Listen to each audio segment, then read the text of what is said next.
The human brain is a network of approximately 100 billion neurons. Different experiences create different neural connections which bring about different emotions.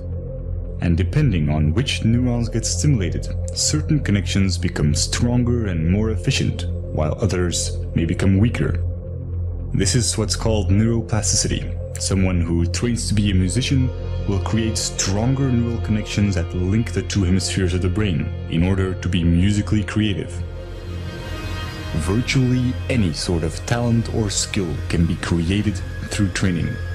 Rudiger Gamm, who was a self-admitted hopeless student, used to fail at basic math and went on to train his abilities and became a famous human calculator, capable of performing extremely complex mathematics. Rationality and emotional resilience work the same way. These are neural connections that can be strengthened. Whatever you are doing at any time, you are physically modifying your brain to become better at it. Since this is such a foundational mechanism of the brain, being self-aware can greatly enrich our life experience.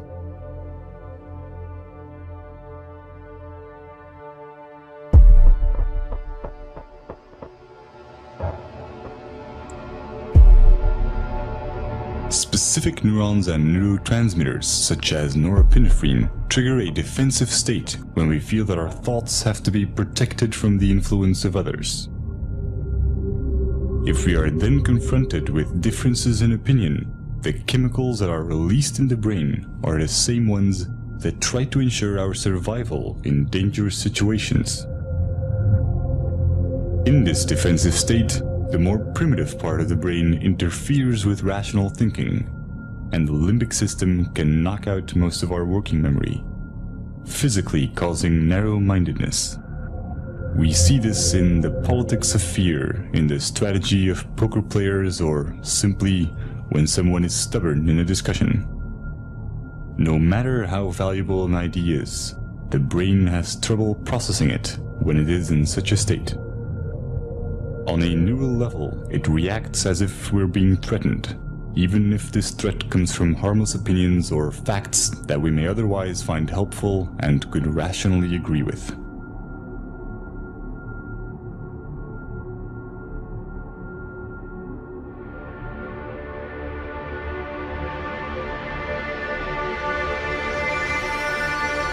But when we express ourselves and our views are appreciated, these defense chemicals decrease in the brain, and dopamine neurotransmission activates the reward neurons, making us feel empowered and increasing our self-esteem. Our beliefs have a profound impact on our body chemistry. This is why placebos can be so effective. Self-esteem or self-belief is closely linked to the neurotransmitter serotonin. When the lack of it takes on severe proportions, it often leads to depression, self-destructive behavior, or even suicide.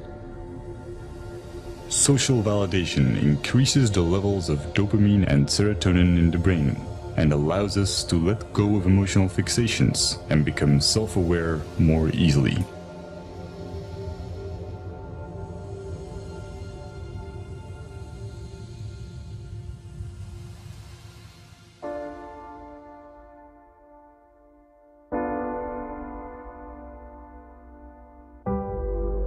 Social psychology often looks at the basic human need to fit in and calls this the normative social influence.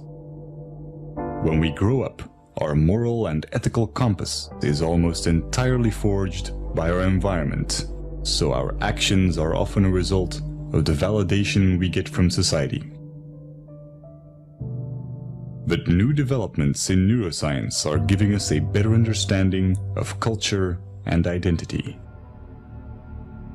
Recent neurological research has confirmed the existence of empathetic mirror neurons. When we experience an emotion or perform an action, specific neurons fire, but when we observe someone else performing this action, or when we imagine it, many of the same neurons will fire again, as if we were performing the action ourselves. These empathy neurons connect us to other people, allowing us to feel what others feel. And since these neurons respond to our imagination, we can experience emotional feedback from them as if it came from someone else. This system is what allows us to self-reflect. The mirror neuron does not know the difference between it and others, and is the reason why we are so dependent of social validation and why we want to fit in. We are in a constant duality between how we see ourselves and how others see us.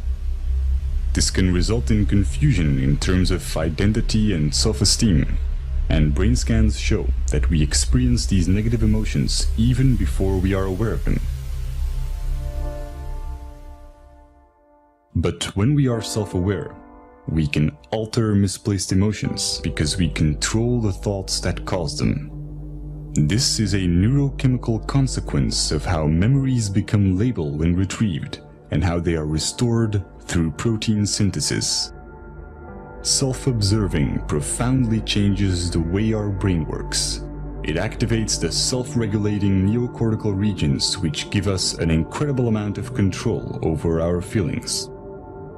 Every time we do this, our rationality and emotional resilience are strengthened.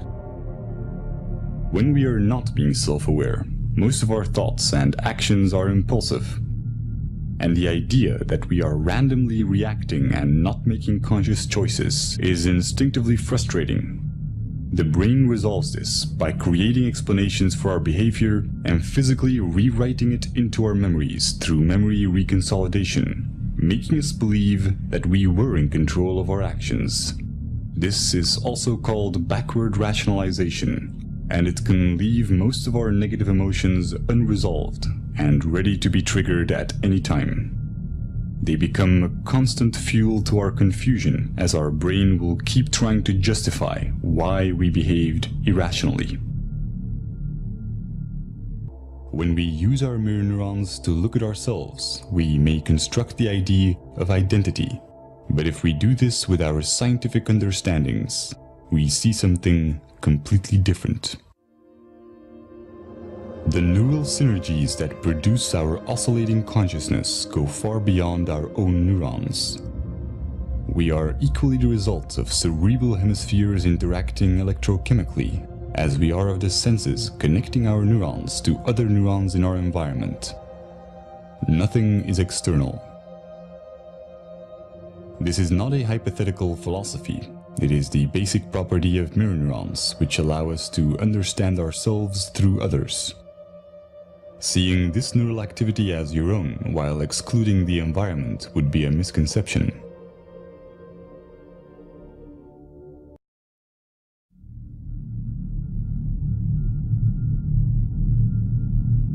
The common cultural belief has mostly been that we need a narrative, a diachronic view on our life to establish moral values. But with our current understandings of the empathic and social nature of the brain, we now know that a purely scientific view with no attachment to our identity or story yields a far more accurate, meaningful, and ethical paradigm than our anecdotal values. This is logical, since our traditional tendency to define ourselves as imaginary individualistic constants neurally wires and designs the brain towards dysfunctional cognitive processes, such as compulsive labeling and the psychological need to impose expectations.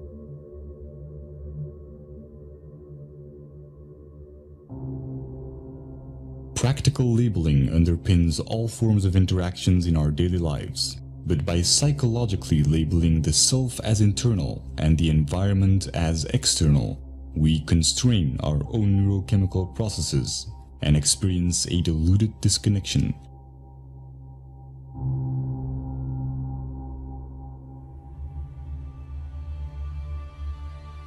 Growth and its evolutionary side effects, such as happiness and fulfillment, are stimulated when we are not being labeled in our interactions.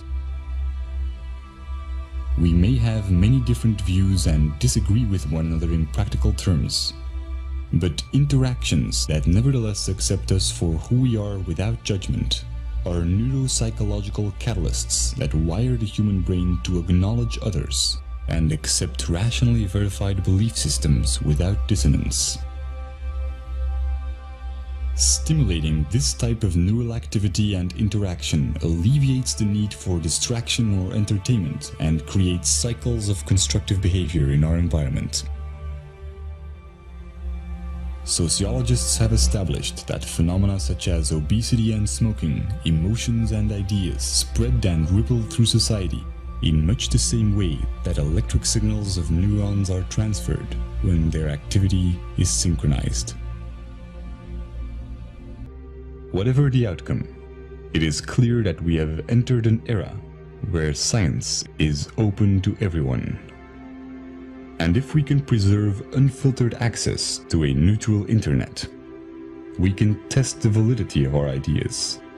We can enhance our imagination by making new correlations, and we can be part of the evolution of our understandings of the universe and of the mind.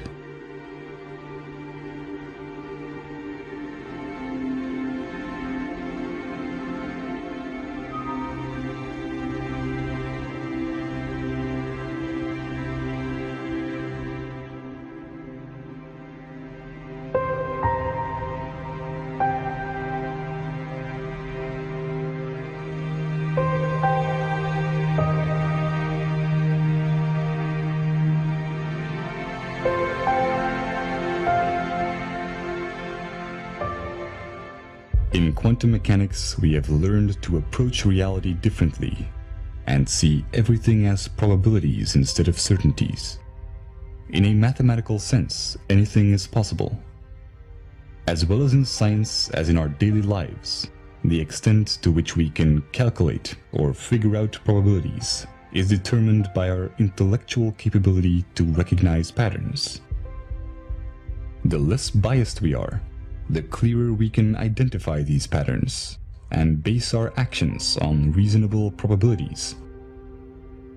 Since it's in the very nature of our brain's left hemisphere to deny ideas that do not fit into our current paradigm, the more attached we are to a belief system, the less able we are to make conscious choices for ourselves.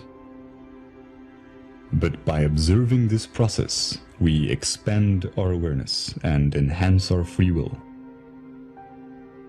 It is said that wisdom comes with age, but with openness and skepticism, the key principles of the scientific method. We don't need decades of trial and error to sort out which of our convictions may be improbable. The question is not whether our beliefs are right or wrong, but whether or not being emotionally attached to them is more or less likely going to benefit us. There is no such thing as a free choice while being emotionally attached to a belief system. The moment we are self-aware enough to realize this, we can truly work together to figure out the real odds of what will benefit us the most.